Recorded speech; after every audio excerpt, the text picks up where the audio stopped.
Good afternoon, and welcome to the Committee of Adjustment hearings for the Suburban Panel 2. We are a City of Ottawa quasi-judicial tribunal that holds public hearings to consider Planning Act applications, and including minor variances to the zoning requirements and consent to sever land. Our hearings are now in person at Ben Franklin Place, 101 Centrepointe Drive. We also enable remote participation by video conferencing for our registered speakers. We are live streamed on YouTube, and the video will be archived and available for future viewing by the public. My name is George Barrett. I'll be chairing today's hearings, and you can address me by my name or as chair. And with me are my fellow panel members, Heather McLean, Juliana Wright, and Jay Baltz is virtually online. The procedure for the hearings will be as follows. Listed on the agenda and appearing on the screen from time to time are the applications we'll hear today. For the sake of efficiency, I may deal with agenda items in a different order. Panel members have reviewed the planning reports and any written submissions in support or in opposition to each of the applications. Today, we will hear any oral submissions related to the applications. As part of the statutory public notification requirement, each applicant was required to post a sign on the property in question before the hearing. They also had to confirm in writing that they did so, or they'll need to sign or swear an affirmation of oath today that they fulfilled the sign posting requirements. Otherwise, we would have to adjourn or postpone the hearing. The panel may ask for a brief presentation of an application, followed by questions for the applicant and city planning staff. We will then hear from the members of the public who have registered to speak, and we may also have questions for them. Finally, the applicant, who has the burden of proof, will have an opportunity to make the final comments in reply. Please address your comments to me as chair with your name and spelling it in if necessary, and your municipal address for the record. And please come up to the speaker to do that. All presentations are limited to 5 minutes. Any exceptions will be at my discretion. At the end of the hearing, the panel may either make an oral decision or we will reserve the decision, which means it won't be delivered today. In either case, and within 10 days, the Committee of Adjustment will send the official written decisions and reasons for it to all the parties, participants, and anybody else who has requested a copy. Does anyone have any questions with regards to the procedural questions today? Okay, thank you. All right, we're ready to start the applications, but we need to deal with some procedural matters. Are there any declarations of interest? No? No. Mr. Baltz? No, I had a conflict of interest with something on panel 1, but nothing here. Okay, thank you. Is that sufficient?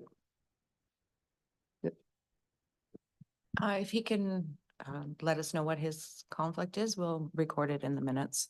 Oh, it was a 927 Wellington. I'm sorry, I forgot to send it.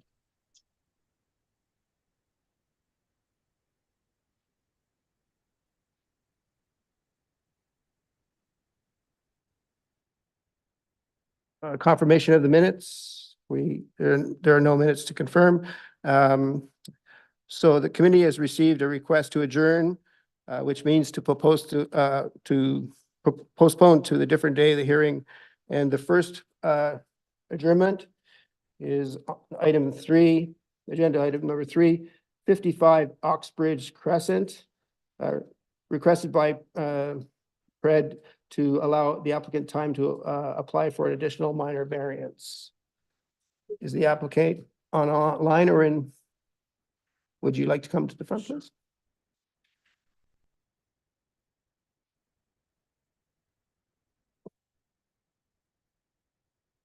So it's Mr. Baltz. Baltz, thank you. Sorry about that. Welcome to the committee. So are you in agreement with the adjournment? Yes. Okay. And are there any questions of the applicant? No.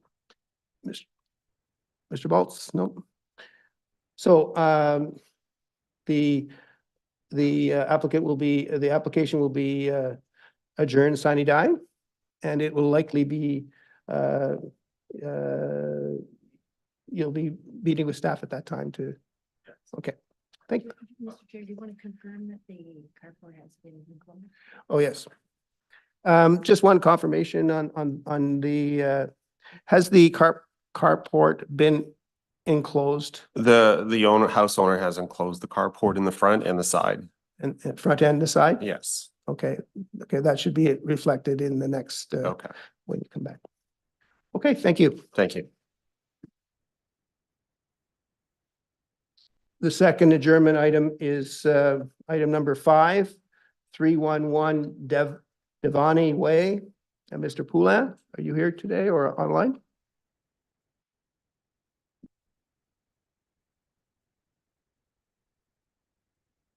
So there's no one here, but from our records, they are, oh, there's Mr. Poulin. Thank you. Mr. Chair, sorry, Yes. that application is on the unopposed list. We should be dealing. Oh, I'm with sorry. Carling Avenue. Oh, I'm sorry, Carling Avenue. I'm sorry, Mr. Poulin. Problem. I'll get you later, The next adjournment was 1983 Carling Avenue. Mr. Bourne.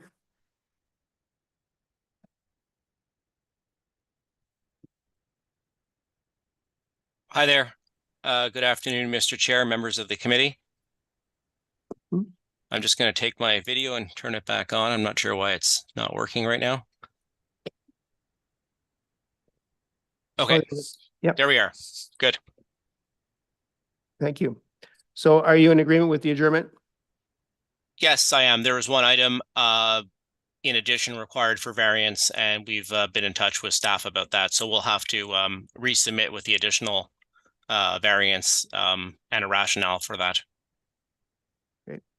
Thank you. Staff, do you have any comment? No, we don't. Okay, thank you. Committee members, all in favor?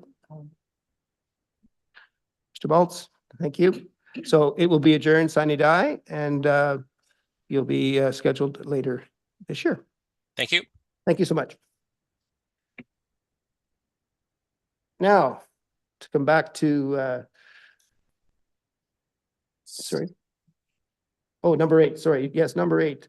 1267 Somerville Avenue. Mr. Jakulski is the agent. Is he here today? Online? Possibly.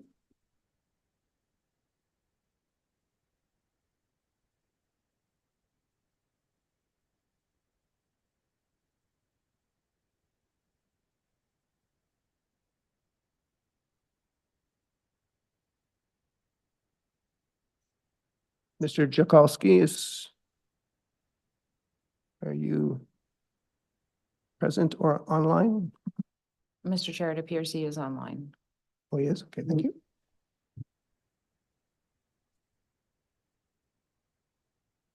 Okay. Sorry about that. Not a problem. We're talking about Somerville, correct? That's correct. Is there a request to adjourn this? Yes, we feel as a committee that we haven't had time to review the plans. As they've been, multitude of plans have revised and they've been filed late, especially the drainage plan and the tree plan. I don't believe we're in a position to make that decision today. We'd like to adjourn it to February the 20th, as city planners need time to review the application. Are you in agreement? Well, I mean, my understanding is the city staff have provided a report that they have no concerns.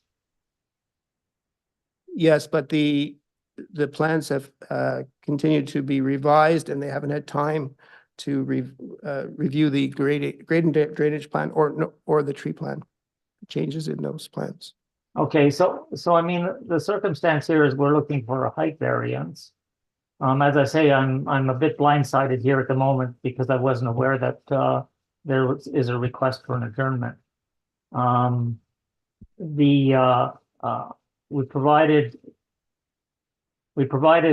information quite some time ago about the elevations. There was some clearing up of getting the height done. And my understanding is that the additional plan that was supplied this morning simply dealt with a tree issue discussed with Nancy with the arborist that relates primarily to the building permit application at that time, not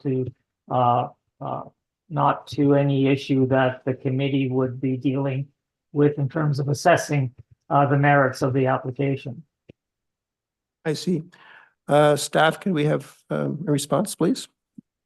Thank you, Mr. Chair. We did request that plans be updated prior to the meeting today. I believe they were sent yesterday afternoon. I did review them this morning coming into work, and we are satisfied they are meeting the relief that he is seeking.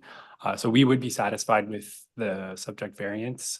It would just be a matter of the plans coming in relatively recently and whether committee would be comfortable with it. Okay, thank you.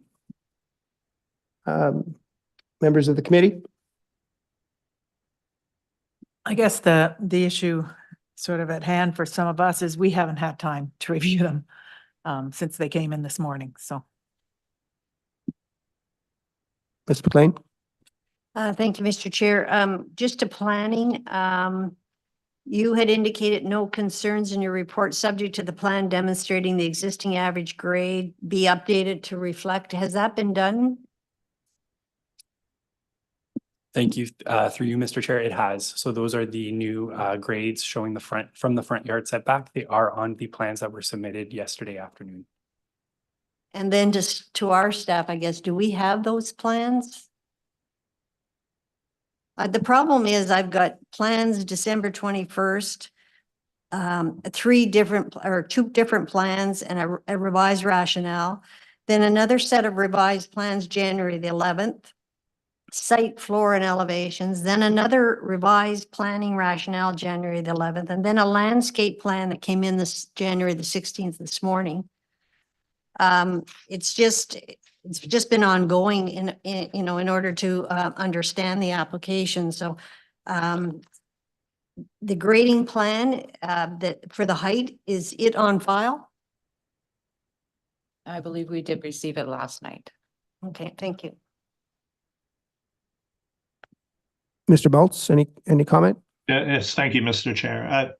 I think it's important that applications be essentially complete at the time that the deadline for submitting them is, and I understand we can get some updates and some changes that are requested by planning, but multiple site plans and the drainage issue coming last night, I think, did not give us enough time to read and understand these plans. So I'm in favor of adjourning. Mr. Jokalsi, your comment? Yes, I mean, I am aware that there were a lot of they were quite, and we listed them for the committee about a week ago in terms of the changes that were made to the site plan after the review by the planner.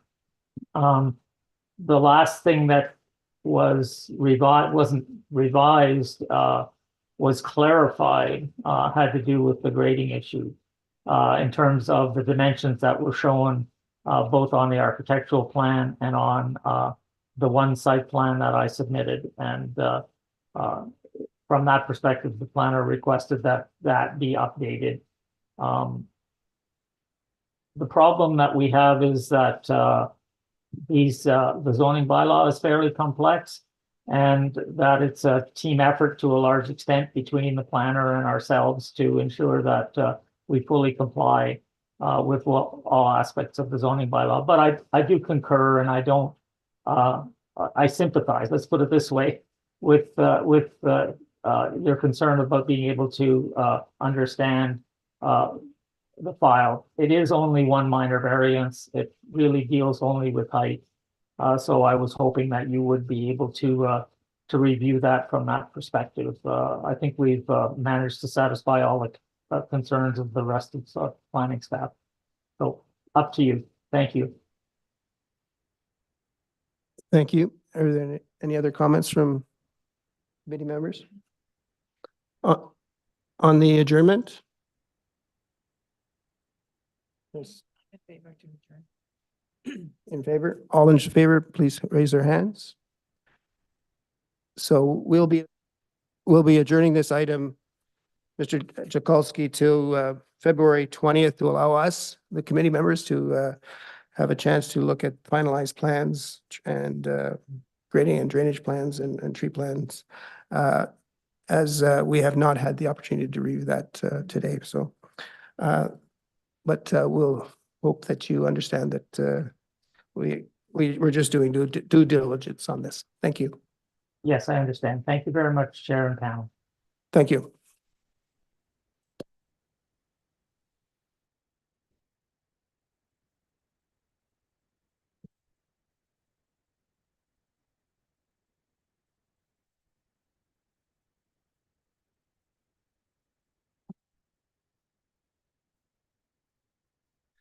So the next item on the agenda is the unopposed applications.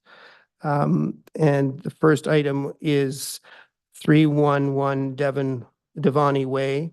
Mr. Poulin, are you here today? Or online? I am. Okay, so just ask if there are anyone who objects to dealing with the unopposed items. The unopposed items are fast-tracked as they are no problems with their application. So with regards to this application, we would like to proceed as fast-tracking. Mr. Poulin, are you in agreement? Great, thank you. Okay.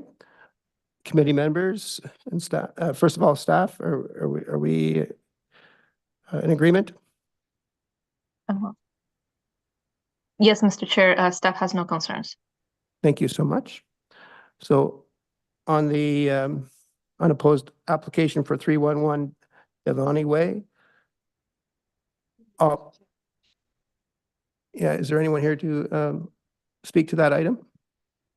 So on that item, just raise your hand if you approve, please.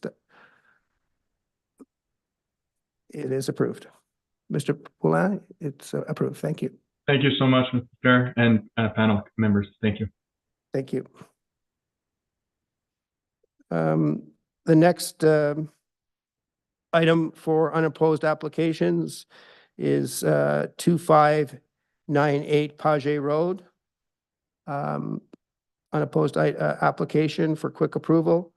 There are no amendments required, no objections or concern from all parties. The sign posting was received, no registered speakers, and the application or the agent was confirmed that they agree with all the requests, the conditions. So, and there are no questions from the panelists. So, on the item, Mr. Wali Edin, are you in here? Would you like to come and join us at the table for a second?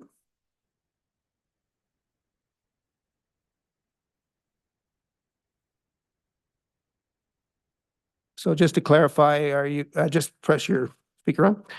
Just to clarify that we are planning to, it's unopposed. So we are planning to vote on the application before us. Are you in agreement? Yes. Okay. And staff, you're in agreement as well. So on the, are there any objections to dealing with the unopposed item? There being no one. On 2598 Page Road, a vote, please. Please raise your hand. So it's approved. Thank you so much. Thank you. Have a great day.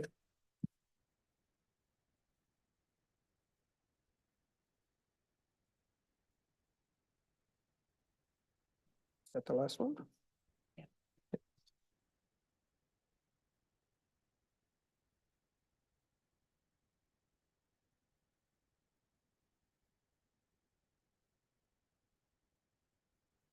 The next item on our agenda is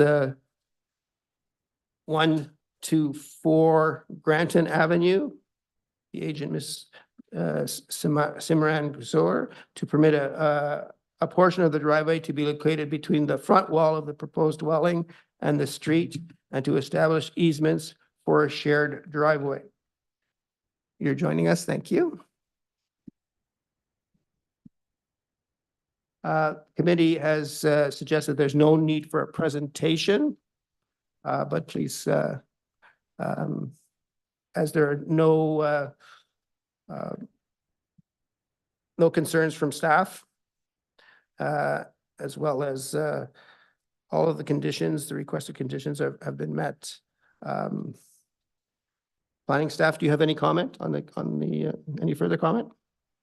I just want to confirm maybe with the applicant that they've seen that added condition for stormwater management, and if, I'm not sure if they'll be having any questions or if they're confirmed that they're okay with that condition. We have seen the condition and we have no issue. Thank you. Thanks for clarifying that.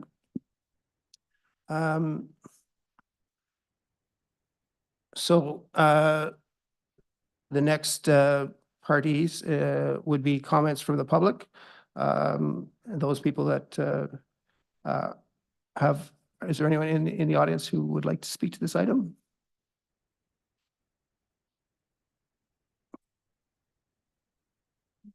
Or online? Thank you. Sorry. Hi, my name is Nancy Wilson.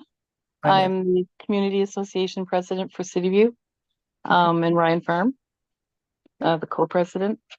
So good afternoon, Mr. Chair and committee members. We would like to offer the comments to the City View and Ryan Farm Community Association. With the current just interject for 1 second? Sure. If you're going to read your letter, there's no need to read the letter because we've reviewed the letter closely. If you have anything else to add to the comments list on this application, do you have anything else to add to the? Well, we've changed things a little bit, but Okay, that's fine. If you just please please discuss those changes, and that would be great. Thank you. Take your time. I don't even know where the changes are. This is how we always do it.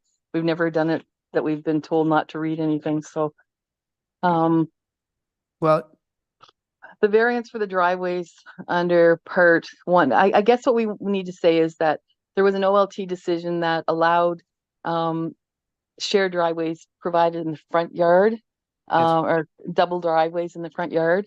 And we maintain that this OLT decision should be read in its entirety. And if the applicant wishes to change the plans that were approved by the OLT, this committee of adjustment application for variance should be reheard. The acceptance of double driveways on each property are an integral part of the OLT decision.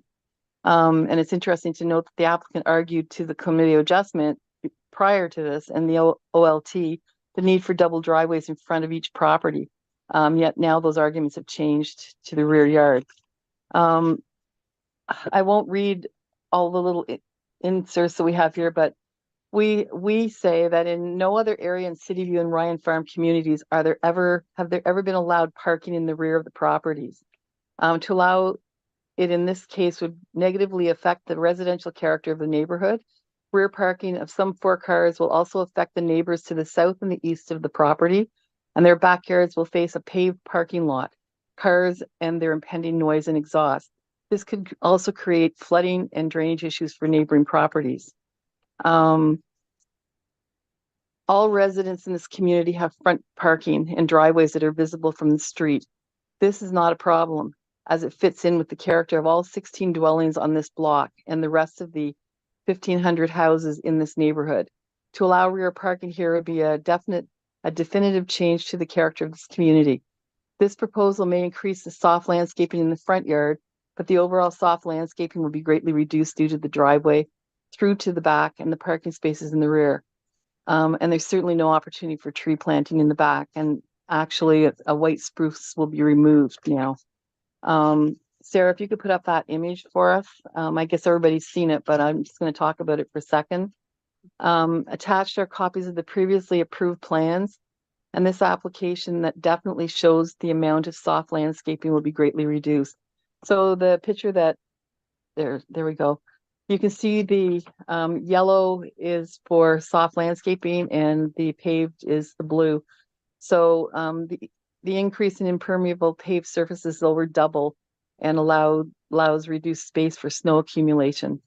We also maintain that the original proposal, as approved by the OLT, already allows for the retention of the existing tree along the double wide driveways in the front. We also maintain that this configuration may be more desirable for the applicant, but not for the community, who all have their driveways and garages at the front of the properties. These properties would become an anomaly. There's 4 parking spaces that can be accommodated in the front, in the double driveways. And also this property is at the end of a dead end street. So there's little visual impact to residents as there's reduced vehicular and pedestrian traffic at this location. There's actually very little. So I guess that's all I'll say for now. Jill will pick up the rest. She's going to talk about the infrastructure. So is there any questions for me? Any questions from the committee? No, they're not. So please proceed. Jill?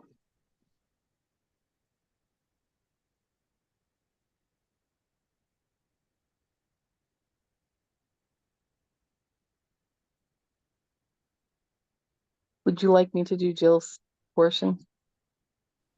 That would be great. Thank you. Okay. Here she is. I think. Okay, go ahead. You can hear me now. Hi, Joe. I've been unmuted. No, you're muted. When we read the OLT decision, it states that one of the purposes of the R1 residential first density zone is to regulate development in a manner that is compatible with existing land use patterns so that the detached dwelling residential character of a neighborhood is maintained or enhanced. Again, City View Community Association notes that there's no other area in City View or Ryan Farm communities that have ever allowed parking in the rear of their properties. To allow this would negatively affect the residential character of the neighborhood, as it would be incompatible with our existing land use patterns. In the OLT decision, the double driveways were addressed. The tribunal says that it accepts the general intent and purpose of driveway requirements to ensure that adequate soft landscaping is maintained and that the facade of the building and front yard is not dominated by a driveway and garage. The tribunal accepts that the minimum soft landscape requirements are met and that any impact on the proposed double wide driveways and garages on the streetscape, in this case, are minimalized by its location at the end of the street, the soft landscaping and the proposed porches, which highlight the building rather than the driveways. Additionally, the tribunal accepts that the proposed double wide driveways are more consistent with the evolving character of the neighborhood and existing streetscape rather than the single driveways permitted as of right, and are more in line with the intensification goals of the city OP and PPS in accommodating large families. Finally, the tribunal notes that the city's infill and forestry department had no concerns with the double wide driveways on the condition that enough space is left for a single large tree requiring a soil volume of 30 square meters in the front yard. The applicant has accepted and agreed to these conditions raised by the city's infill forester and suggested by city planning staff as set out in the conditions. The OLT also states in sections 39 that the proposal is also compatible with existing land use patterns such that the residential character of the neighborhood is maintained, as demonstrated by the visual evidence within the applicant's document book, which shows similar infill intensification of homes of similar sizes with similar driveways on similar several lots. With respect to infrastructure and drainage, City View has no storm sewers. We only have a rural ditch system, even though we're in the center of Ottawa. Infill housing is worse than the flooding issues in our community, as these massive houses have reduced permanent land, and often the ditches and culverts are removed during construction. It would be beneficial for the community's drainage infrastructure to have the driveways in front rather than the rear, as overall the properties would maintain more soft landscaping for drainage. Another point to note is snow accumulation. If it's stored in the rear yard, any snow melt would not have a drainage ditch access, and it could affect neighboring properties. The city has advised us that they now include conditions for infills that require ditch systems reinstated, and we're pleased to see that this condition was added this morning. I would just like to add that there's currently a worldwide movement to ensure cities are designed for children. This includes outside amenity spaces for children to access and play. I think that it's important to protect these rear yards as amenity spaces in cases where other options are available. I'd just like to conclude by saying that we'd wanted to reference the City of Ottawa Planners Report dated January the 11th. We're unsure of the comments on the top of page 2 concerning the zoning bylaw in front of the residences. Is this proposal in line with the bylaw or not? Thank you for your attention. Thank you, Ms. Sprott. Just to clarify one thing, this is a new application, as you know. So the original application was through the OLT. This is a new application to permit a portion of the driveway to be located between the front wall of the proposed dwelling and the street to establish easements for a shared driveway. That's what we're dealing with today. So just a question to staff. Could you answer some of her comments, please, or questions? Okay, so for you, Mr. Chair, so I think there was a number of things that the members of the public touched on, one of them being the effect on the overall character of the neighborhood by allowing rear yard parking. And I will clarify that the site is not subject to the mature neighborhoods overlay, which is the zoning provision which regulates whether or not rear yard, front yard, side yard parking is permitted. And in this case, since the mature neighborhoods overlay doesn't apply, therefore rear yard parking is permitted. And I understand there are multiple other properties on Granton Avenue which have rear yard parking, typically through the form of a detached garage at the back. So staff have no concerns in terms of having the parking at the rear.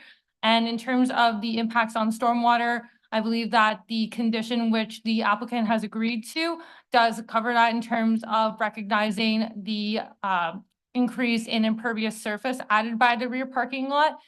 And I think the last thing that the member of the public had asked about was, is this in compliance with the zoning or not? And as is in the notice and the report there, it's just the portion of the driveway which is in front of part of the building that's creating the deficiency in terms of the zoning, but staff didn't have concerns with that given the location. Thank you. Any comments from the public? Do you understand? Yes, I'd just like to say that we do understand that this is a new application. We do understand that the driveway is going in the back, and we do understand that it has not ever happened in City View. I would like you to tell me where you find a driveway that goes into the back between the houses, and that is why we're so against this, is because those neighbors in the back are going to have parking lot in their backyard. That doesn't happen in this neighborhood, and we're not under that mature neighborhood overlay, but we're still a neighborhood, and we still care about our people. We still care about our community, and we still care about the character of our neighborhood. And this is totally not within the character of our neighborhood. And the drainage issue that we're talking about, the conditions for ditches in the front and under the driveways. So in the back, there's no conditions for drainage. So that drainage, that water that's going to be from the snow that's I doubt that that snow is going to be taken out and put on the street because that's not the way you do it, not legal. And I don't know where they're going to put the snow, but it's probably going to be in the back. So when that snow melts, that snow is going to go onto the neighbor's yard, and that's going to go into their permeable land, and that's going to go into their houses. So it's going to cause issues with the neighbors around it. So that's why we're so against this, and we're just speaking in our terms, and there's something wrong with this. So thank you. Thank you. Now, just to the applicant, could you provide your rebuttal, please? Yeah, for sure. So if the committee could just put up the presentation that we sent and just slide 10, please.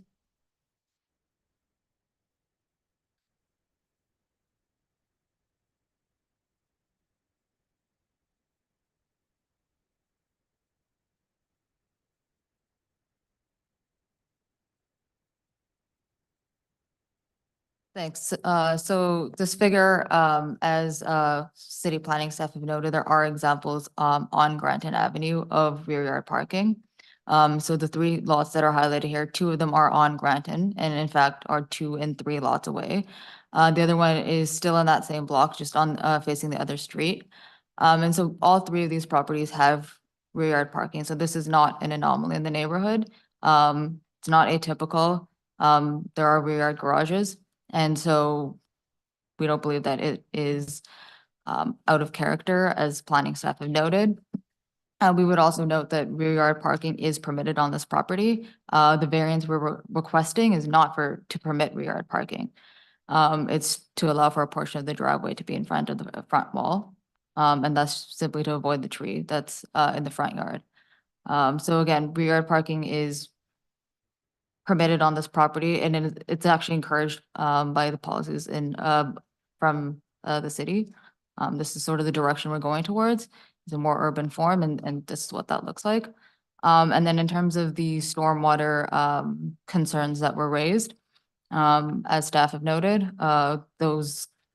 any stormwater issues would be addressed through the condition that's been imposed, and we have expressed that we have no concern with the condition. Thank you. Any questions for the applicant from the panel? Yes. Thank you, Mr. Chair. Have these lots been created by virtue of the OLT decision? The severances have not been finalized because one of the conditions that was opposed by this committee and endorsed by the tribunal requires the demolition of the existing house. And our client wants to keep that house available and rentable as long as possible. So the house has not been demolished and the severances have not been completed. Thank you. Any other questions from the panel? Ms. McLean? Yeah. Just to address further, to sort of emphasize the neighbor's concern about the rear yard drainage issues, I don't know if any consideration can be given to maybe putting in some more permeable asphalt back there, or pavement back there, just to try to, reduce the amount of runoff. That would be great. And also, one of the members of the public did ask planning, or could you address the second page of the PRED report, something about the zoning? If you could just clarify that comment, because she was wondering about it. Sure, I'll go first. So for you, Mr. Chair, so I'll just clarify the public's question about what is asked in terms of the relief. I believe that I understand the report, maybe there was some confusion, but in terms of they're asking for relief to park in the front yard, which is created by the angled driveway. That's the exact zoning relief being requested here today. That's it.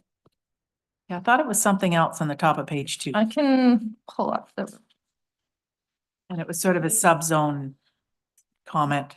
I might be wrong. I might be getting different file. Perhaps it's referring to the note about the zoning bylaw intending to prevent illegal front yard parking. I'm not sure. I'm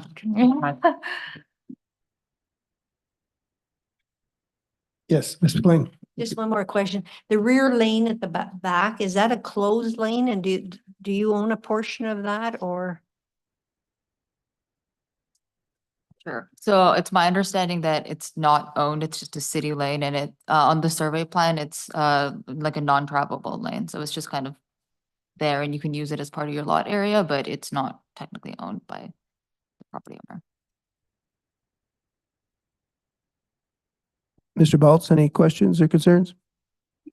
Yeah, so a general question that my concern is the paving of almost the entire rear yard, which I realize there's not a variance being sought for that, but the intent, the effect of the easement and on these smaller lots is to allow the paving of the backyard. I'm wondering about the policies for the urban forest in section 4.8 of the official plan, and whether there may not be some issues here that are addressed there about retaining enough space for a 40% canopy overall for the city. If all of City View were to have similar types of development, severing lots and paving the backyards, would we still be able to meet that in that area? That's a question to staff. So for you, Mr. Chair, I'd like to defer to our planning forester staff who's on the call. Thank you. Hi, thank you for the question. Just trying to think about the best way to answer this. I think it would be a concern certainly if every property did this, but there are provisions, I believe, now within the zoning bylaw for landscape buffers and setbacks within the rear yard to ensure that there is sufficient space for tree planting. I honestly don't know if this meets that. I think it must, but this one, while we're losing space within the rear yard, we are gaining space within the front yard. So there is additional space to plant trees in the front to help increase that canopy cover and screen the house as well. So it's a different issue and certainly would be a concern if more properties did pave the rear yard. But for this one specifically, I don't think any of the policies we have address it. Thank you. Thank you. So back to the applicant, please. Yeah, if I may assist, Mr. Chair. I'm not sure if Mr. Baltz is aware of the recent amendment to the zoning bylaw that was intended to address this issue quite directly in terms of how much of rear yards could be used for parking and how much of rear yards must be soft landscaped.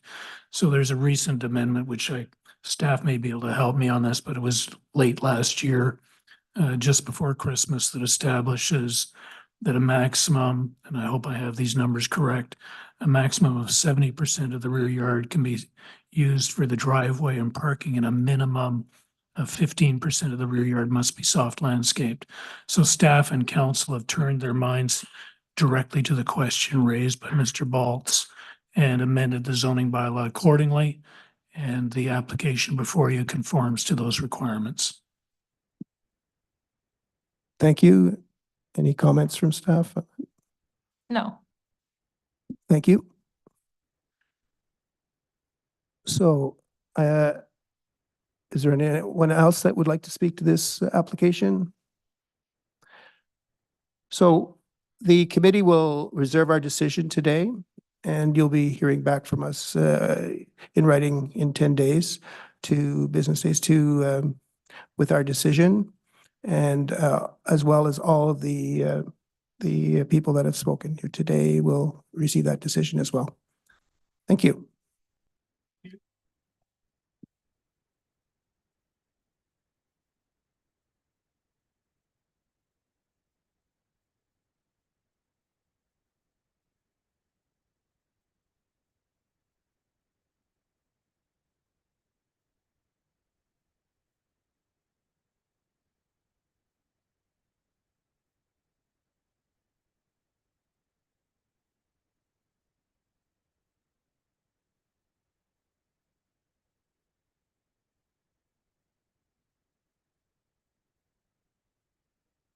The next item on the agenda is 44 Dunham Street. And the application is to subdivide the property into two separate parcels for the construction of two detached dwellings with reduced lot areas. One of the dwellings will have a reduced rear yard setback. And Mr. Alves is here. Yes, would you like to? Good afternoon. Yeah. Yes, would you like to give a brief presentation? Sure. I can maybe ask the panel to put up the site plan. Thank you.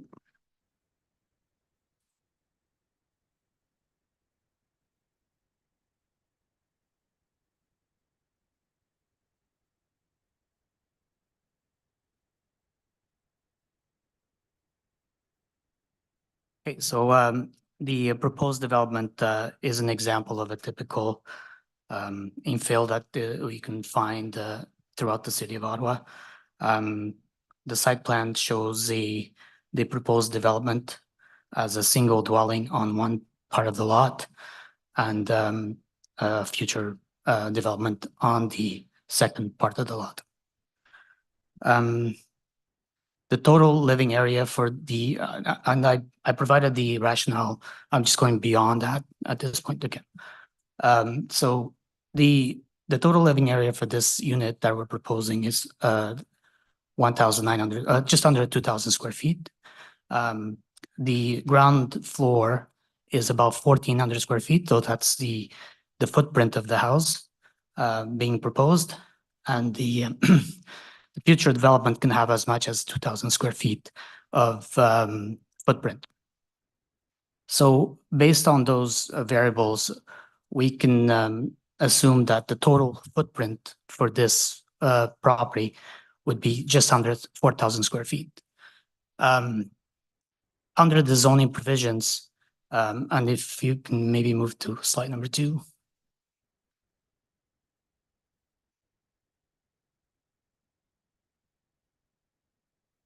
So on this slide, I've shown the two proposals that are on for consideration. The proposal on the left side shows a single dwelling that can add up to as much as almost 8,000 square feet, with a total footprint of just under 4,500 square feet. The two dwelling units will have a lesser footprint than the larger footprint on the possible under the zoning provisions in terms of setbacks. If you can move on to slide number 3.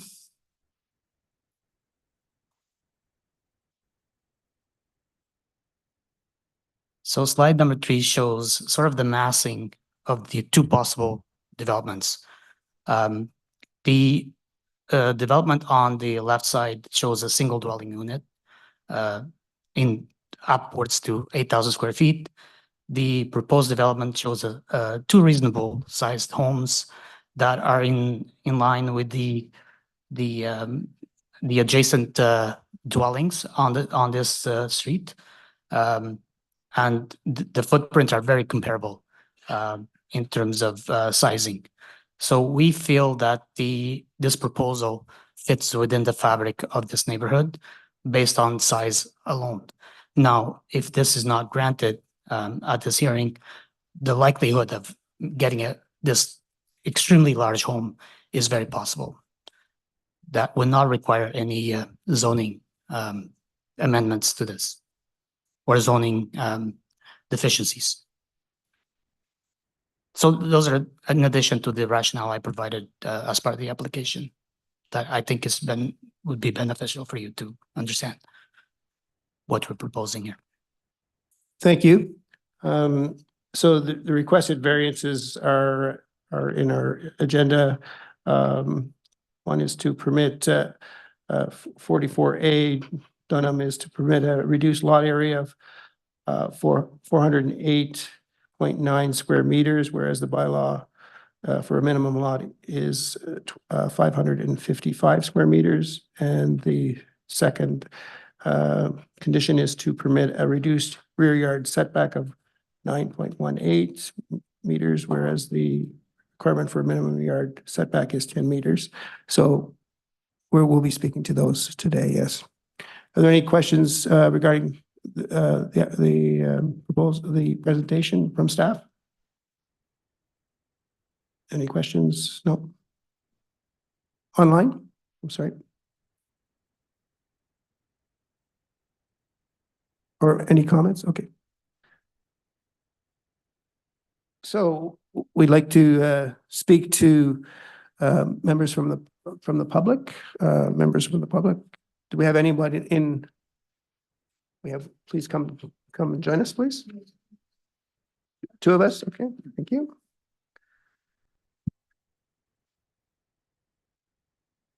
So is this Shervin and? No, my name is Maureen O'Connell. Maureen O'Connell? And then Bernard Jetty, we're from Cardinal Heights. Okay, yes. Okay. So hello, everyone. Thank you. So just give your civic address, please. 46 Dunham Street. Okay, thank you. So before I begin, I wanted to mention that the French notice of hearing received by mail has not been corrected. It doesn't reflect the discrepancy in the requested variances associated with this application. Originally, the application understated the bylaw minimum lot of 450 square meters when it should have been 555 square meters. The English notice of hearing delivered by mail has this, it's corrected. So I'm just wondering if this is a factor in whether or not we should proceed today. I'm just curious because it hasn't been amended in the French. So just to clarify, you're saying that the French the French version notice is not correct. Not correct, and the English notice is correct. Yeah, I'm sure it's not a big deal, but I just wanted to mention it. Okay. Maybe you can correct that. Is there through Mr. Yeah, we're just going to check that. Okay. Thank you.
I can get it in the car if you'd like. No, no, okay. we're just. Oh, reviewing perfect. it.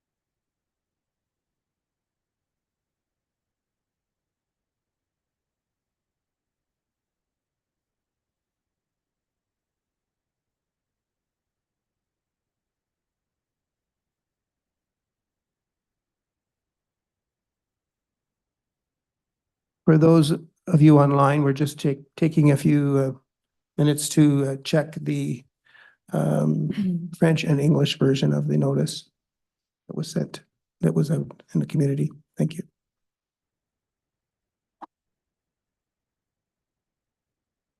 So, Mr. Chair, it is on the variance for lot area was correct on the English notice, and the French notice was incorrect in the bylaw requirement. It was the original amount before the recirculation for the exception amount. So it would be up to the committee to decide if the purpose and effect of the application was sufficient to hear the applications.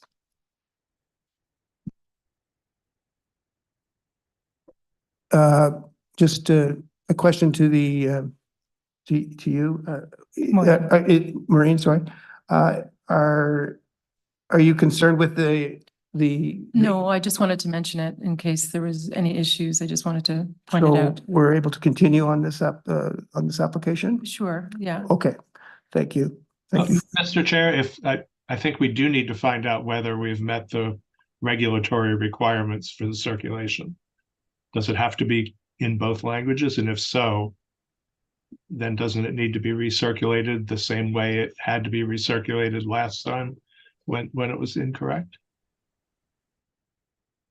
Again, we'll just have to wait for a decision on that. Thank you. So, Mr. Chair, it would be up to the committee members to decide if the purpose and effect of the notices that were provided and the sign that was posted set out the application request. And again, it's a committee decision. Any questions from the committee? Comments? Just a question with respect to, I forget the numbers exactly. It's the version that did not go out would be more onerous. That is correct. My understanding is the previous time the notice had used the underlying zones provision, which was 450 square meters. And there was an exception, an old Gloucester exception for these properties. It's 555. So the French then would have stated, I assume, 450, the same as last time, which is why we had sent it back for recirculation the previous hearing. Through you, Mr. Chair, that is correct. It would have been a committee staff typo on the French notice. On the request, with regarding the circulation, committee members, do you want to speak to the adjournment, or do you want to just vote on the adjournment? You okay? We'll just vote. Twice already.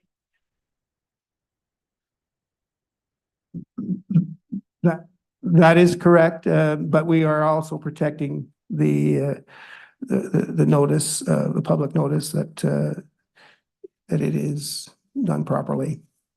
So Can I speak for the record today so I don't have to come back again, or? no, because we would have to reconvene and go through the same. Just on that, Presentation. my client was, there was an extra fee associated with the recirculation. I'm hoping that this is not the case again. No, if an adjournment was to proceed, it would be dated to a meeting of probably February the 20th, or no? If it does require recirculation, it would have to be adjourned sine die, Mr. Chair. Oh, it would? Yes. So. But presumably that if it was a staff typo, the applicant is not going to be charged for the recirculation fee. Is that correct? Through you, Mr. Chair. Mr. Chair, committee staff do not recommend recirculating this application. As has been pointed out, this has come before the committee and is now back. We have a dual notification process, as you know, prescribed by the province. And so there is a public notice that goes out to the neighborhood, to property owners within 60 meters of the subject property. Plus, there's a sign that is posted on the property itself to alert passersby that a hearing is coming up The purpose really is to highlight that a hearing is coming to consider an application. And so I believe that that dual notification process has occurred successfully in this case, as panel members can judge by the presence of members of the public, any comments that have been submitted in writing. The discrepancy regarding on the French version, the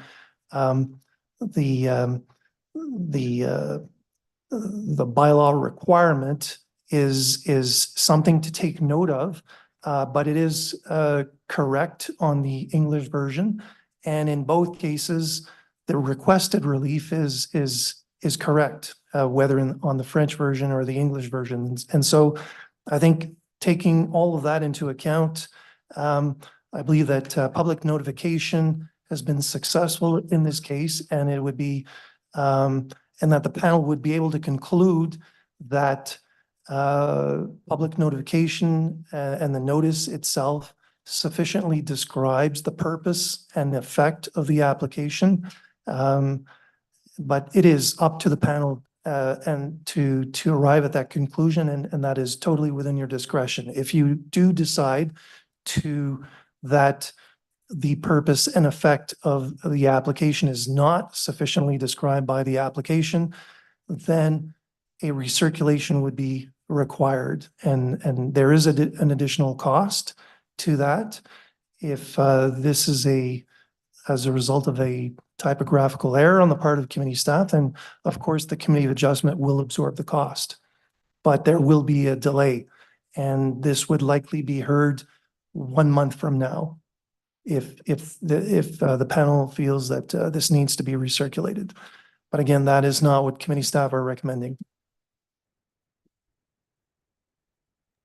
Mr. Chair, can we confirm from the applicant that the sign posted on the site was correct in both languages?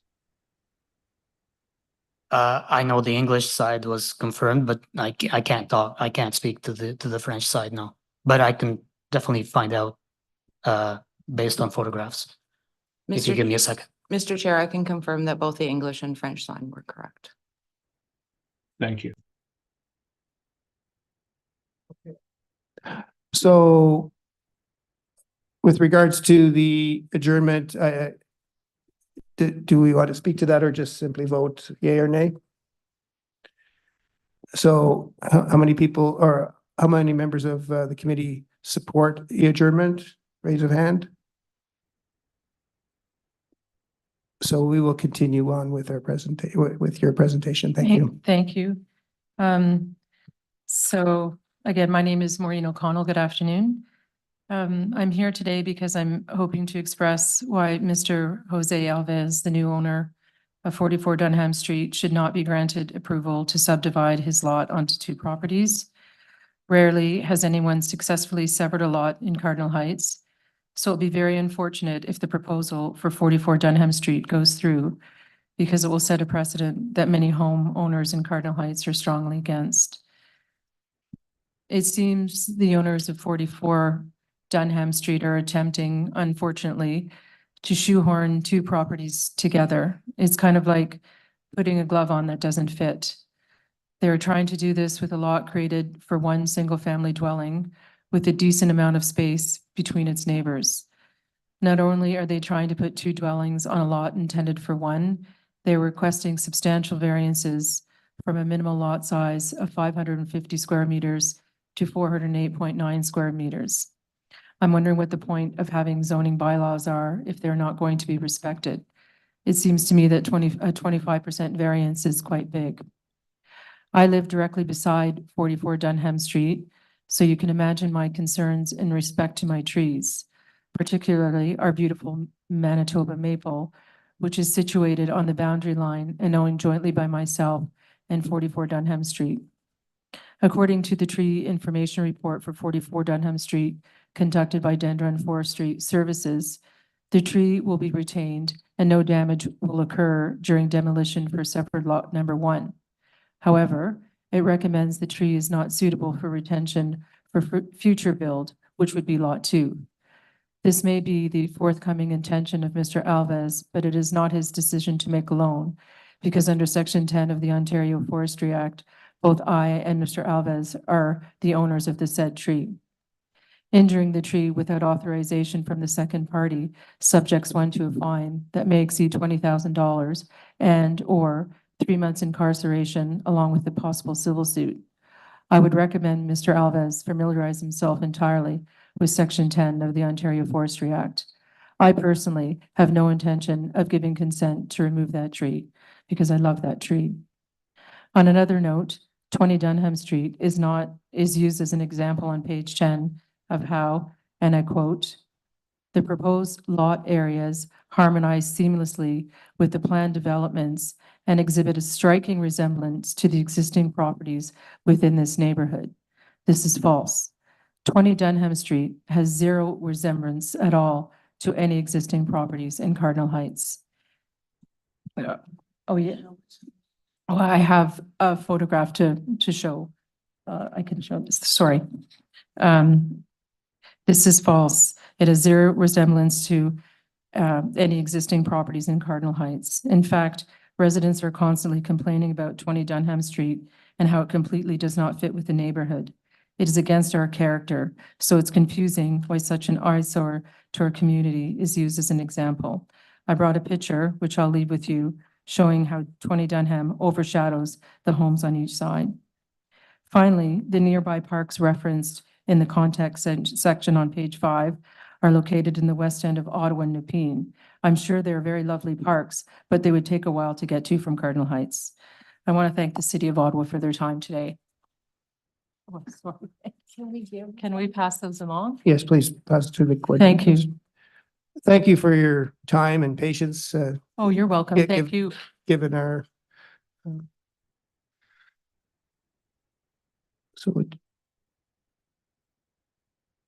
Is there anyone else that would like to speak to this item? Yes, please come forward.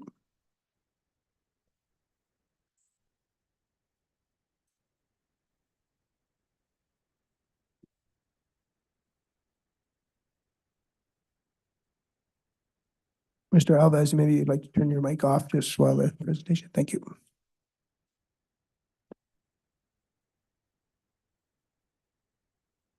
Mr. Chairman, members of the committee. If you'd like to just turn your mic on, that would be great. Thank you. It's just the button. Oh, it is on. It is on. Okay. Mr. Chairman, members of the committee, my name is Bernard Jeté and I reside at 33 Dunham Street. House shopping in the 1980s brought me to Cardinal Heights. I liked that the properties here were large and spacious with an abundance of trees, and automobiles for the most part were parked out of sight beside or behind the houses. Such features rendered this location desirable. Hence, I paid more than I otherwise would have for a property in a higher density neighborhood. Today, someone wants to cram 2 buildings onto one lot with parking spaces where a front lawn once stood, an unlikely possibility of ever planting a tree in the front yard, and very limited space for any snow. The zoning in this area specifies a certain minimum lot size. This offers protection to residents from greedy land developers trying to exploit what Cardinal Heights is, that they may line their pockets. People bought into this neighborhood with the expectation that the city would be maintaining its end of the bargain by upholding the bylaws that itself did pass. It is thus incumbent upon you to give this proposal the thumbs down. Thank you. Could you just spell your last name for the record? Jettee. Accent aigu. And your first name is Bernard? Bernard, yes. Oh, Bernard. Thank you. And your address, please? 33 Dunham. 33. Okay, thank you. Thank you. You may want to stay with us for a minute to, just a comment from the staff planner on both members of the public, both presentations. It's online. Thank you.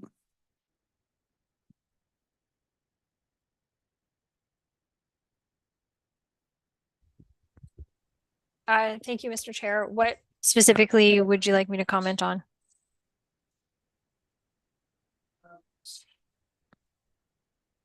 the comment of the house, the proposed dwelling being fitting the neighborhood, the Beacon Hill neighborhood. Is there any comment on that? No, I noted in my staff report, I didn't have any concerns with the proposed consent or associated minor variance. The area is zoned R1 WW with the underlying exception 637 that requires a larger minimum lot area than the R1 WW subzone. I explained in my staff report that this is due to the underlying plan of subdivision that had much larger lots were initially laid out in the underlying plan of subdivision, and they were subsequently subdivided at some point to create the kind of long, skinny lots that are there now. The exception being corner lots, which were subdivided into 3. So if I can show you, I can show you a visual of what I was talking about. Let me just share my screen.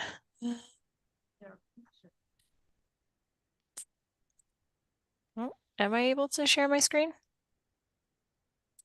Unfortunately, no, but if you could Okay. send the picture to Sarah, she can. Sure thing. Okay, just give me a moment and I'll send it off to Sarah.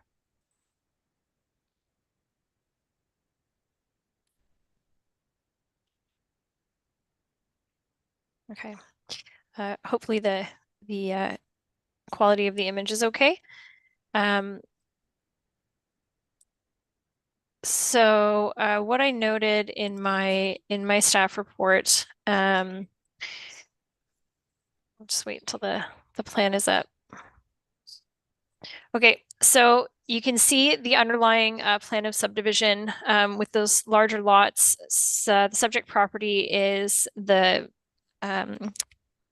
is a portion of lot 12, and all the surrounding lots are actually like every one of the existing lots is half of one of the lots on the underlying plan of subdivision. So when the plan of subdivision was first drafted, the lots were quite large, and then at some point they were subdivided, and now 2 houses occupy every lot in the area except for the corner lots. So you can see lot 112, 103, and 114 have all been subdivided into 3. 44 Dunham is taking up a portion of lot 112. So the R1WW subzone requires a minimum lot area. I think it's 450 square meters, which is closer to what the applicant's proposing in their as part of this application. However, the underlying exception 637 has a larger minimum lot area requirement of 555 square meters. And I did as much research as I could into this, and my understanding is that that exception was put in place so that those already long, narrow lots that were created out of the underlying plan of subdivision with the larger squarish lots could not be further subdivided into very, very narrow, long, skinny lots. So I think the minimum lot width, I'd have to go back and take a look at all my notes here, but the minimum lot width is something like, I think it's like 9 meters. So I think it would have been possible to further sever those long, skinny lots if not for that exception, sever them and be zoning compliant if not for that exception 637 that required a larger lot area. The subject property is a bit of an anomaly, as I said, because it was one of those former corner lot, or it was created out of that large corner parcel, the underlying lot 112. So that exception that requires the larger lot area is really makes the most sense with those very, very long, skinny interior lots. And not really something that could be achieved on a lot like this. However, the frontage is more than maintained, so I didn't have an issue with that. I think in summary, the intent behind that exception is to regulate the majority of the lots in the area and stop them from being what is it, 177 feet long by whatever, 9 meters wide. But in terms of this particular lot and any of those smaller corner lots, I don't have an issue with a variance to permit a reduced lot area in those cases. Thank you for that explanation. Are there any members of the committee that'd like to ask a question of staff? No? No? Mr. Baltz? No? Okay, thank you. Is there anyone else who would like to speak to this item? Yes, you'd like to come back? Yes, come on in. State your name and address, please. My name's Jody Vanas. I'm at 32 Dunham. So then are we saying that the one they're using an example and one to emulate is the one that we took a picture of? And does that really fit in with the bungalows on each side? And we're saying that that's what our neighborhood is now going to look like as they buy up. And also the example of building an 8,000 square foot on that lot is completely unreasonable and not even fathomable and would never pass. So using that as an example was like insulting, unreasonable. Can I just, Yes, okay, No. just, sorry, can I just comment on that? just for clarification, do we have a copy of the picture just for our members? on the It's committee? hideous. That's not exactly what we're proposing, but Yeah, that's fine. And that's one, they're supposed to build one beside it, and that's the same as he wants to do. Does not fit in with the bungalows on either side. It's not fit in with the neighborhood. can we just bring up the elevations of the proposed release so we can compare? Just a moment, please. The applicant it's now his turn to reply, and then if we have any questions, we'll ask them of the applicant. Thank you. So as you can see, the proposal has nothing to do with what this image that was brought up front.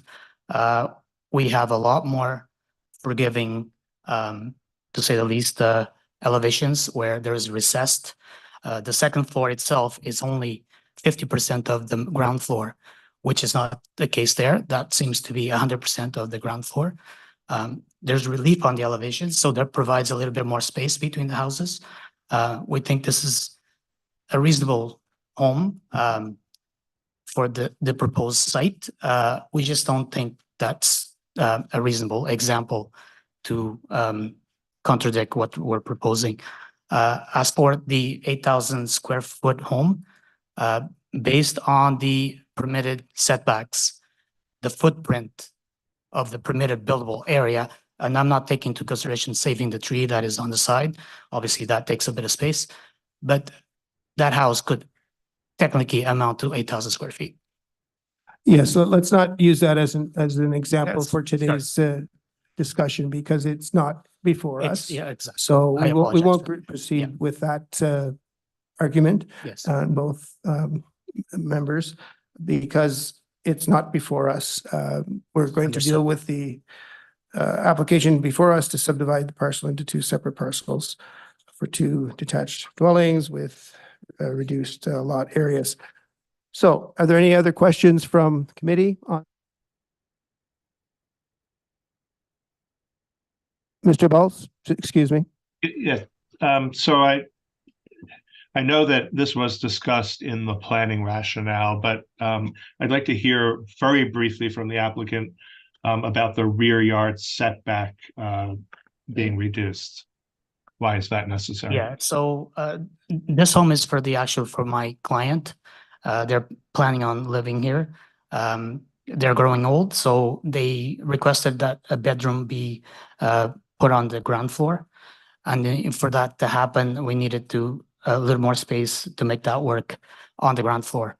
I also want to note that the house itself is set back about 2 feet from the front yard setback, and that was for reasons of door location. So we're not maximizing in a way the permitted setback at the front, which is set back 2 feet away from the proposed the required setback. And the house, again, we're trying to, like, it's a reasonable sized home for the lot. We're not trying to propose something that as presented here today, based on another development down the street. Thank you. Is that, Mr. Baltz, is there any other questions? No. Thank you so much. Is there anyone else who would like to speak to the committee in the audience? No, I'm afraid we're going to move on. So with regards to this application, we'll be reserving our decision, which you'll be notified in 10 days of the decision of the committee. And thank you for your time, both of you, all of you. Thank you. And thanks.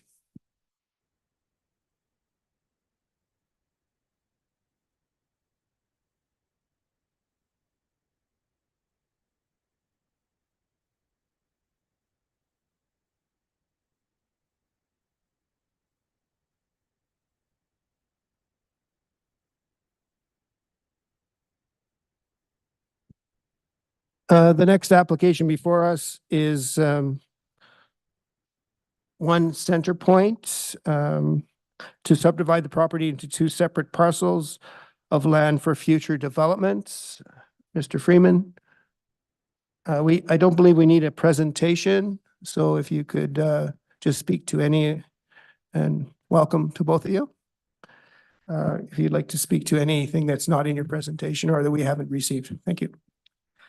So there was some discussion with staff that we had earlier today regarding the conditions for this application.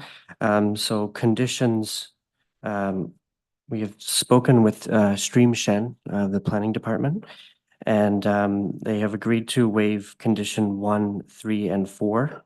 And there is proposed new wording for condition 2 regarding the servicing plan to be submitted.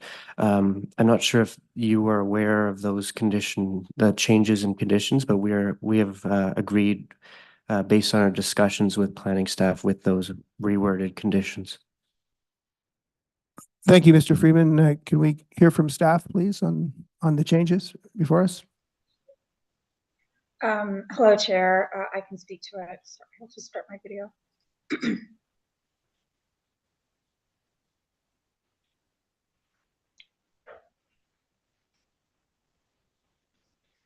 So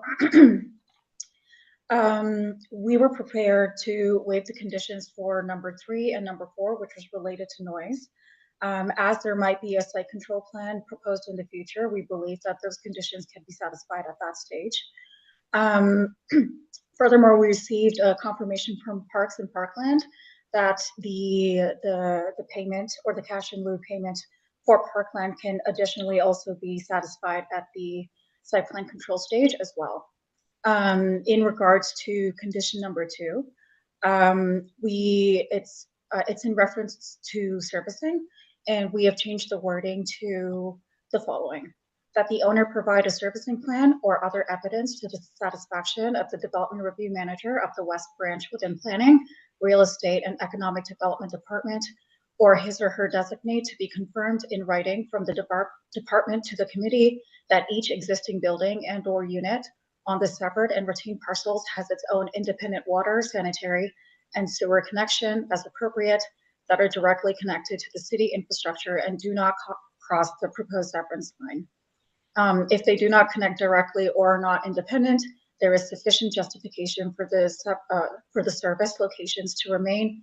The owner, if required, must obtain Ontario Ministry of the Environment and Conservation Parks compliance approval, must obtain the approval of the committee to grant easements as required for the access and maintenance of the services, and must register a joint use maintenance agreement between the owners of the services on title of the property at his or his or her own costs. Thank you. Are there any questions from committee? Do we have that wording? Was that sent into the committee? I guess I'm thinking adjournment now. Because I'm hearing that there may be an easement required for servicing the new property, or we don't know, or it's up in the air. So for us to create a new parcel of land, sort of without knowing that it can be serviced properly, and being given this change in wording sort of on the floor, it's difficult to comprehend. So I'll just leave it at that. Ms. McLean, I can answer or respond to through you, Mr. Chair. I can answer or respond to your comment. So, relative to the need for an easement, the situation is that this property has been developed jointly, and so now you've got parking on either side. In the event that somebody actually buys the parcel that's being severed, there's a likelihood that they're being stormwater managed jointly. And so the province has requirements when that's the case. We'd have to satisfy them. If there's any need for any sort of easements, my client's approach to that would be a what's called a property-wide easement. Thank you. A blanket easement over the entire property, because the wording of that can be structured in such a way that it evaporates with a certain situation like redevelopment. And so I've had discussions with Mr. Paulowan, who's my client's lawyer, about this, and that would be the approach if we need to go there. And we're not certain at this point that we need to go there. So that's why the condition has that key word in there saying if necessary or as needed. And so that's how we're comfortable with the condition as proposed. In terms of an adjournment, I mean, I would hope that this is not sufficiently complicated that we'd have to come back for that. But if that was important to the committee, my client's not in a huge rush. I think just Thomas or I would not drive back out. We'd just choose to go online. Well, thank you for that. But I think at the very least, it would have been nice to have the wording in front of us here at the hearing, but I'll leave it at that. Thank you. Thank you. I think you're referring to the weather, I think, on driving out here, but so are there any other comments to the applicant? Mr. Chair? Yeah, just briefly from the applicant, what is or from planning staff, the key differences between the old condition 2 and the one that was being introduced to us today? Sorry, Mr. Balls, you cut out for a second there, but can you restate that for me? Sure, sorry. The question was, what is the key difference between the previous condition 2 and the one that we heard today? I believe, but Stream and I have been going back and forth since we received these yesterday. And to your earlier point, Ms. McLean, we just got them yesterday and had to respond. So, but my understanding is the condition before was worded in such a way that we had to provide a servicing plan based on an analysis to the satisfaction of the department. It wasn't quite as explicit about what the considerations might be. And so I spoke with Stream about it and said, I don't want my client to be burdened with a $20,000 analysis for something that's going to be redeveloped in the future anyways. And he understood that. So when he started to discuss this with his engineering support staff, they appropriately flagged the ministry potential concern when you've got a shared servicing situation. And that led us to have this discussion about, okay, we understand it, we accept it, let's just word it in such a way that it's if necessary so that we can scope our different options to manage the situation. Right, if I may, Mr. Chair, just to add, my name is Jim Shen. I'm the senior planner with the City's West team. We do apologize for the late notice of the condition change. The main difference, I think, it was that staff at the time were sort of contemplating a scenario where the severed parcel will be redeveloped, which is likely what's going to happen in the future. But we did not capture the existing scenario where there's parking and likely that the stormwater sort of is controlled in a continual basis between the two lots.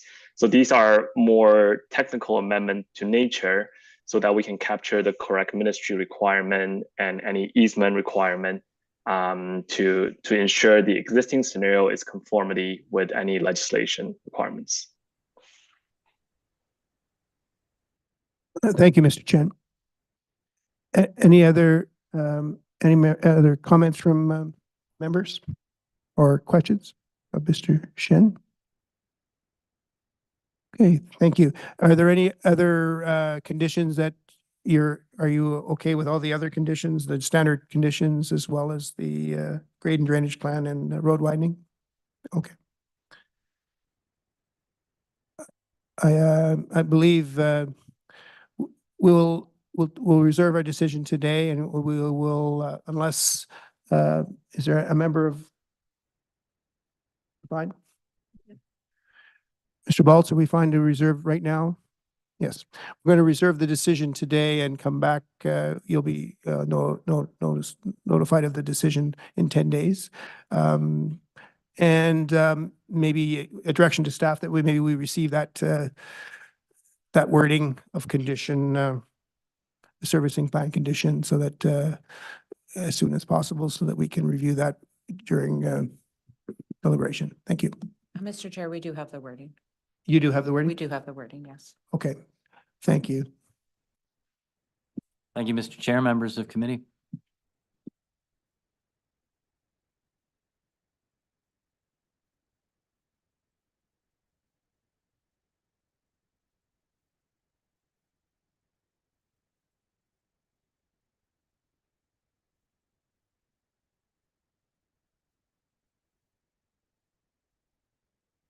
The next item on the agenda is item number 7, which is 1410, 1420, 1430, and 1440 of Blair Tower Place.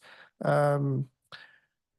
Saunders is the agent, and to convey a portion of this property to the east and establish access and servicing easements. Staff had no concerns with this, and the request by the city of a Juma is something that we are reviewing from our legal department. Do you want to speak to that first, please? Yes, through you, Chair. So my name is Evan Saunders of Foten Planning and Design. Okay. Municipal address of 396 Cooper Street. Mm-hmm. So we received the conditions through the staff planning report, and the conditions ask for a JUMA on the lands, joint use and maintenance agreement.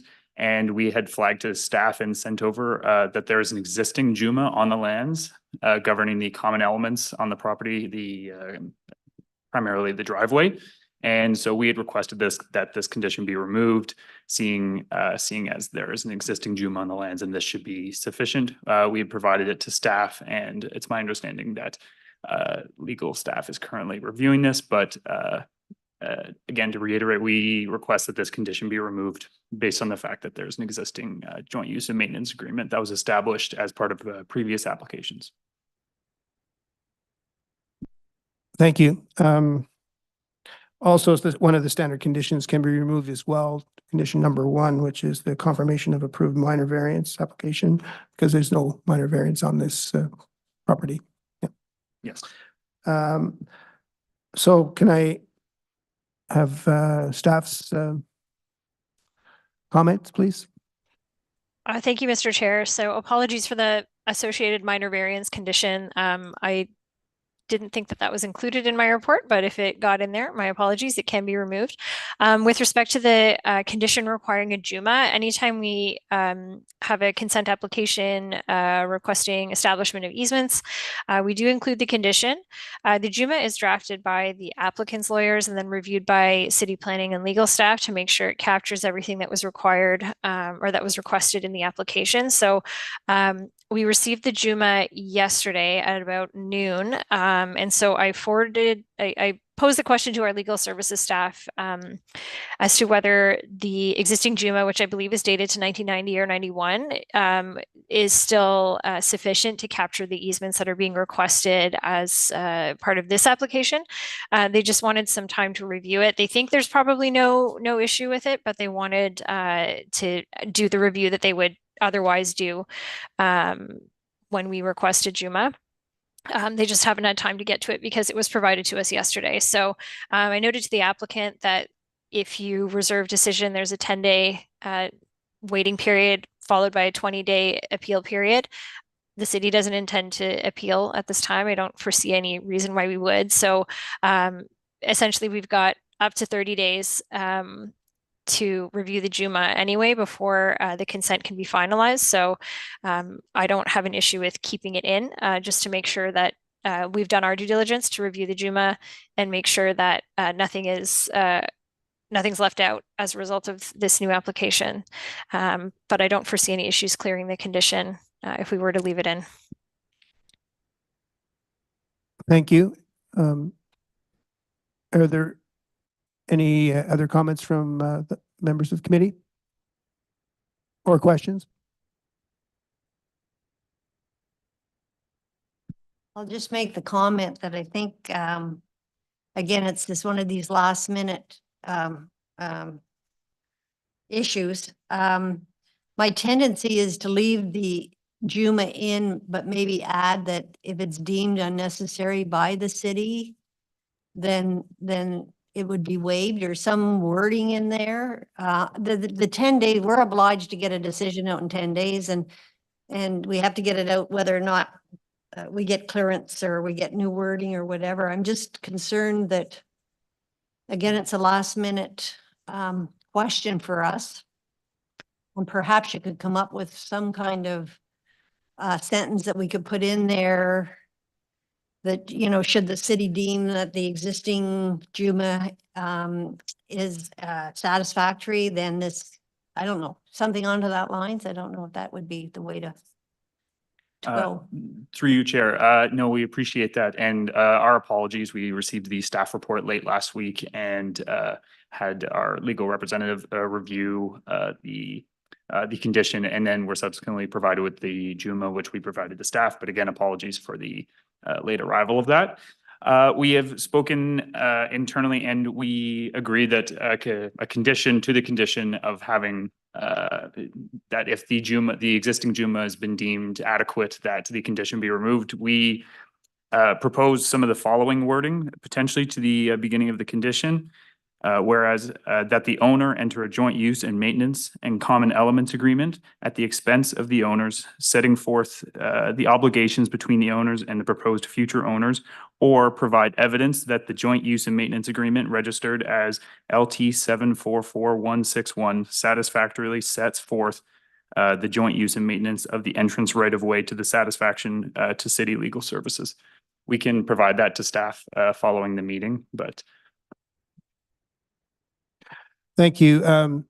So I guess for the committee's direction, we have two options. One is to leave it in with maybe some rewording, or to possibly adjourn it to a specified meeting with a specific date. Sorry, a specific date at on February the 20th. When, so is there a preference for your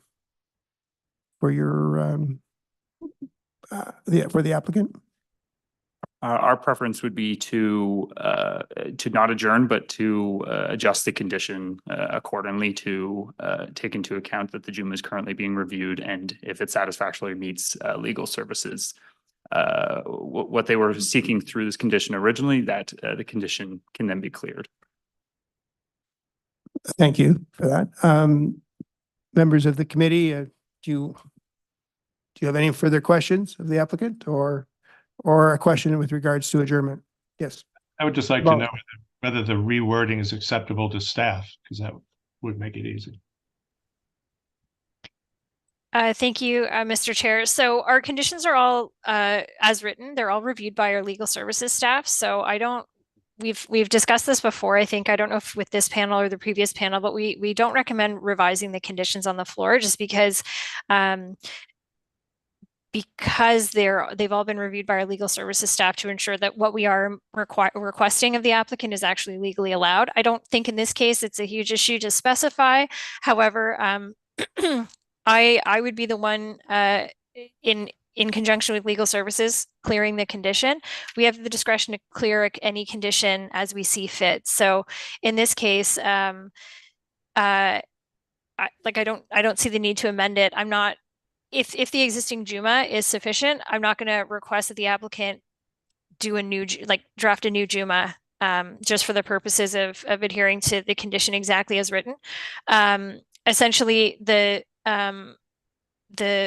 third part of the condition says that that the agreement is binding upon all unit owners and that it's satisfactory to myself and legal services, and so and that it's registered on title. So the details about whether it's a new one, the existing one, or a revised existing one, I don't think it necessarily matters, but I would caution against, just in principle, on revising a condition on the floor after our conditions are reviewed and signed off on by our legal services staff. But anyway, in short, I don't foresee an issue with either using the existing JUMA to clear the condition, or if we do require any sort of revision, to just keep the condition as is. Mr. Chair, may I follow up? Yes, please. So this issue has arisen for us before, if I remember correctly, where there's been a condition requiring a JUMA when in fact there was already a JUMA, and then we had very similar discussion to this.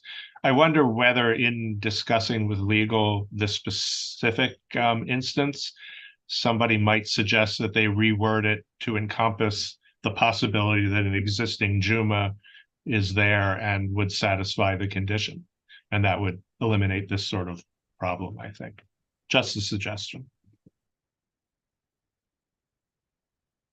Thank you. Excuse me, Yes. through your chair. Joining us today as part of the applicant team, we have Krista Libman, a legal representative from Soloway Wright, and I just asked for her to comment on that approach to the condition. Oh, welcome. Hi. Hello, hi. I think in this instance, I would rather just leave the condition as it is written than have an adjournment. Unfortunately, we did receive the conditions late on Friday and had to have our response prepared by yesterday, which doesn't leave a lot of time. But there is a registered JUMA on title. And I think it's unfortunate that the sort of the power is all with City Legal, who isn't at the meeting. They've approved the standard condition that isn't applicable in this case, and we can't amend it to be more applicable. And so it's to their discretion whether or not they're happy with what's registered on title or not, and their discretion is quite broad. Legal Services is very backed up with producing agreements for Committee of Adjustment applications, and it would take probably 6 months for them to review a JUMA if we drafted it and put it into them. They review them on the basis of lapsing dates, which, as the committee knows, is now 2 years. So I think this isn't the first time in today's hearing that sort of late notice of a change has come up, and it's to the detriment of the applicant, who has put their application in within 3-4 months ago, and we just get our conditions 2 days before the hearing and then don't have an opportunity to respond to them. So I think we'll leave it as is, because I'm quite confident that the JUMA that is registered on title is satisfactory. But I do feel like there's a bit of an imbalance in the power of City Legal, who isn't present on the call. Thank you for your comments. And the only other, if you can bear with me, the lot line adjustment 5012, is that something that should be in the conditions? I'm a question to planning staff. The lot line adjustment. Thank you, Mr. Chair. Can you just elaborate on what you're referring to? Well, given the a portion of the property to the east and to establish access and service agreements. Is there anything specific to the lot line that will be drawn for this this property, the severed? I'm sorry, I still don't know what I'm sorry, I still don't know what you're asking. Just maybe a question to coordinator. Sorry, Mr. Chair, that's a committee of adjustment standard condition for a lot line adjustment. And so it's not included in the planning report, but it will be included in the decision. I see. So it will be included as part of our decision. So are we in favor then as a committee to take the application as is? Right. Mr. Baltz? Yes, so we will be reserving the decision and you'll hear the decision within 10 days of but the condition will remain, the request will remain, the JUBA will remain in as per your lawyer's suggestion. All right. Thank you for coming. Understood. Thank you. Thank you, Chair.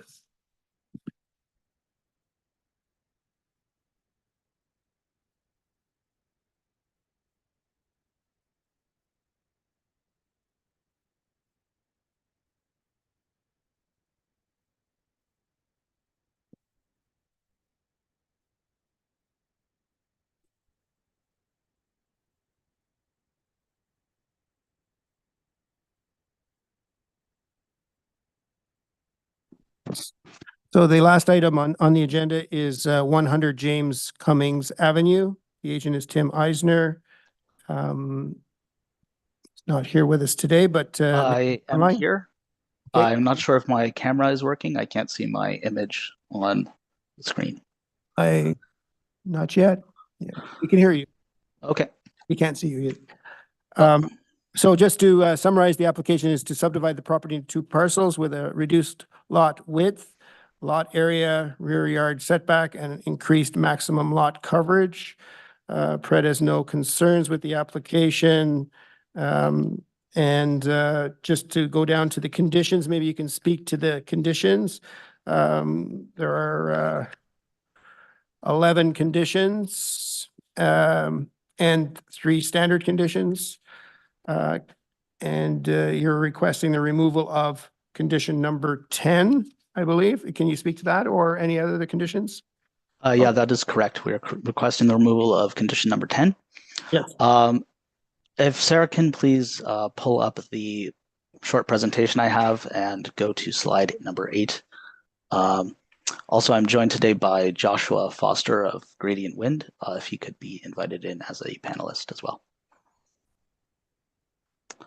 Sure, thank you. So can you just give us your address, please, as well? Yeah, my address is 250 King Haven Crescent here in Ottawa. So with condition number 10, it requests the preparation of a noise attenuation study. We are aware that condition 10 has been included because the official plan requests it for properties within 100 meters of an arterial road. However, in this specific case, we believe the noise attenuation study would not be providing any value or in the public interest. Condition number 11 requests a notice on title regarding noise, and we believe that should be sufficient. Asking for both conditions is duplicative and it's not really necessary. So that's why we'd like to request condition 10 be removed. Joshua Foster is going to discuss why the noise attenuation study is not necessary for this site. Thank you. Yes, Mr. Chair. My name is Joshua Foster. I'm with a company called Gradient Wind Engineering. I've been doing environmental noise assessments in the City of Ottawa for the past 15 years. And my business address is 127 Walgreen Road. Do you require my civic address, Mr. Chair? No, the business address is fine. Thank you. Okay, thank you. So as I say, I've been doing noise assessments for 15 years, and the owner asked me to give my professional opinion about whether a noise study would be required. So it is recognized under that's within 100 meters of Granton Avenue, which is an arterial roadway, but the planned severance of the lot will actually be behind this home, which we see up on the screen. So that will provide a great level of attenuation. There's also a stone wall you can see in the front of the property, which does act as a sound wall or barrier because it has a 20 kilogram per square meter surface density. So that will protect any of the outdoor living area from noise as well. So it's in our opinion that the condition 10 should be waived. Thank you. Is there someone else there to speak as well, or is that no? Not from us. Okay, thank you. So staff, could you please comment on the application and its merits of with regards to the noise attenuation study? I know it's in the official plan, but can you? Oh, it's online. Thank you.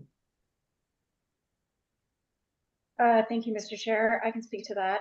So additionally, as another factor is that as building code services do not require a noise attenuation study at the building permit stage, planning staff request that condition 10 to remain, as it could be the last stage to apply requirement of a noise attenuation study.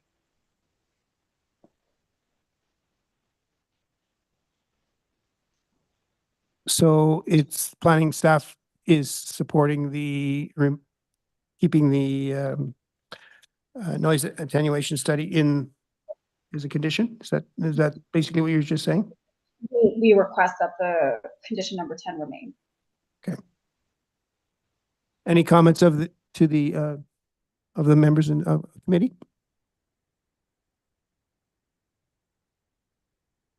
Ms. McLean? Thank you, Mr. Chair. Thought I read in the planning report, there was a request to remove the cedar block wall pillars on city property in front of part 2. Is that the same wall we're talking about for the noise attenuation? No, it is not. That wall is on 100 or on the James Cummings frontage of the property, whereas this stone wall is on the Carling Avenue frontage of the property. Okay, and what's if it's a requirement in the official plan, our hands are a bit tied then. And I'm not hearing any argument, I don't think, when the official plan requires a noise attenuation. So yeah, I'll just leave it at that. Thank you. Yes. I'm just wondering if you go a little bit further west along that wall, or let's say where the western end of that stone wall, what continues on along Carling? It looked to me like the stone wall ends at the property line, subject property line. The stone wall does continue for about 10 meters beyond the property line. It's a property that is municipally owned.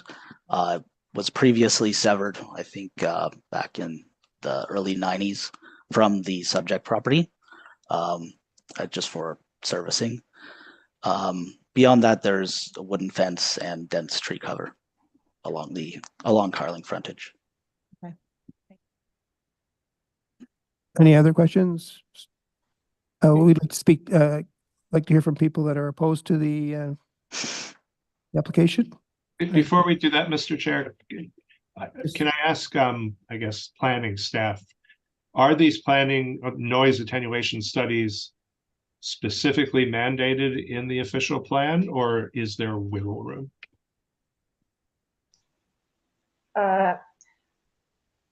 In the official plan, it's in section 10.2.1, where development proposals for new or expanded noise sensitive land use shall require a noise feasibility study and or detailed noise study pursuant to the environmental noise control guidelines. So that's mandated then, there's no, thank you.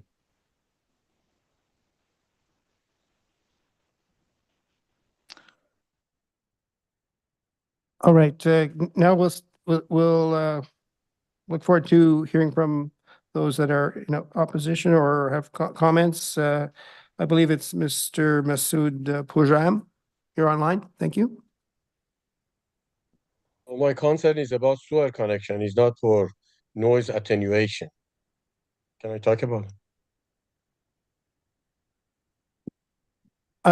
Well, Mr. Pujam, I think what we can do for you there with regards to that, that's a building permit question. It's the staging of the development, and I think we've discussed that contacting the city planner and then getting the city planner giving you the person in touch with the sewer connections, and for that site would be the best time to deal with that at that time. So this process is not does not take into account the sewer connections and who pays and that type of thing. So that would be something further down the road. There won't be any condition for the severance that how they have to get connected the sewer. Maybe I can. So sorry, the reason I'm asking this question, when I sever my property, one of the conditions was I have to get connected to city sewer. Yes. Committee of Adjustment dictated me, they put that condition for me. It would be the same for this, or it is different? Because that's severance level. I'm going to direct you to planning staff to answer that question or to give you some feedback on that. Can I speak with, yes, there you are. Hi, sorry, could you repeat what condition this is referring to? It's regarding the servicing sewer servicing plan, and the member of the public is concerned about if it is connecting if it is connecting to James Street, James Cummings Avenue. He has concerns about who's paying for that. So can you shed some light on that? He's been advised by us to maybe get in touch with our engineering staff to discuss this item during the building permit stage. But can you give it any more direction today? At this point, I don't have any comment. You don't have a comment? Okay. Yes. In the PRED report, there is a condition saying that the owner does have to provide evidence of a servicing plan. So I think that condition is in there if I'm reading it correctly. That the owner does have to provide evidence or provide independent connections to services. Yes. That's still required.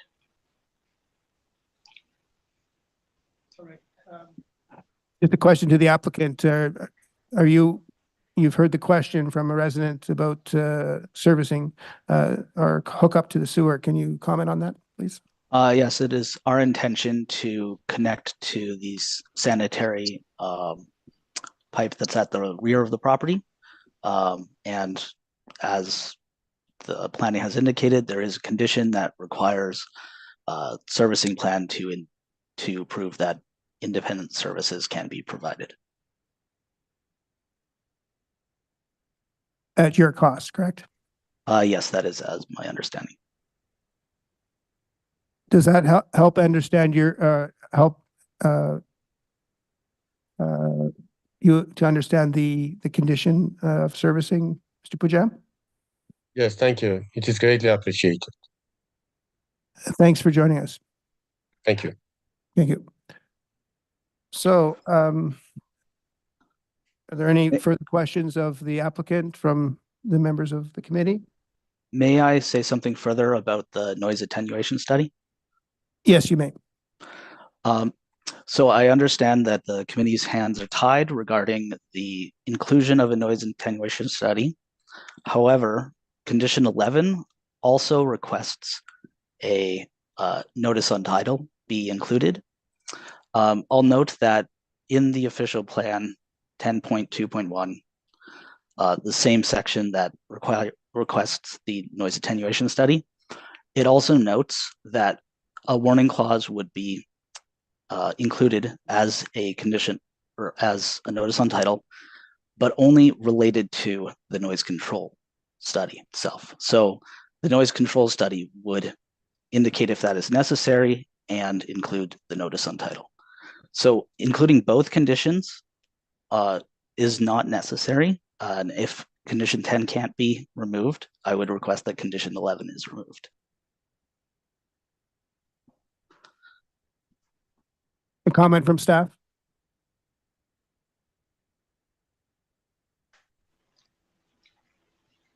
One of the reasons that staff endorses that condition 10 remain is also, as I mentioned before, when it eventually gets to the building permit stage, there is no requirement for a noise attenuation study at that stage. So planning staff considers this as the last stage to apply a noise attenuation study for that purpose.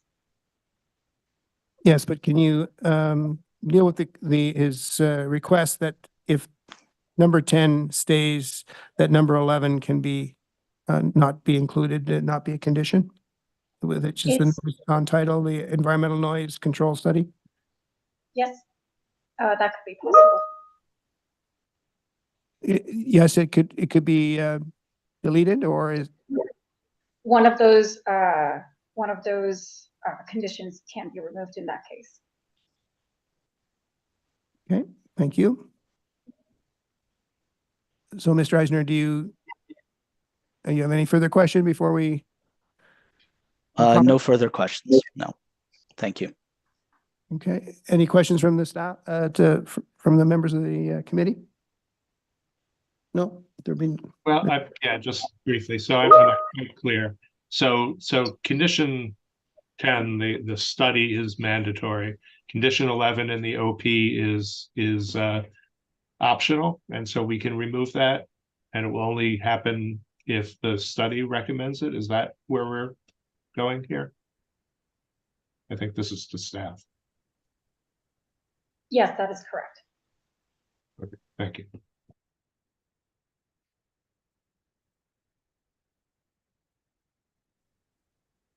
So, Mr. Eisner, we will be reserving our decision today, and you'll be hearing from us within 10 days of the decision. And we will look at the condition 11 as something that we can possibly help you with there. Okay, thank you. Okay, thank you.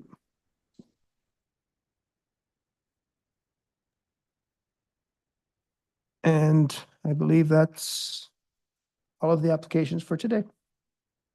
Thank you.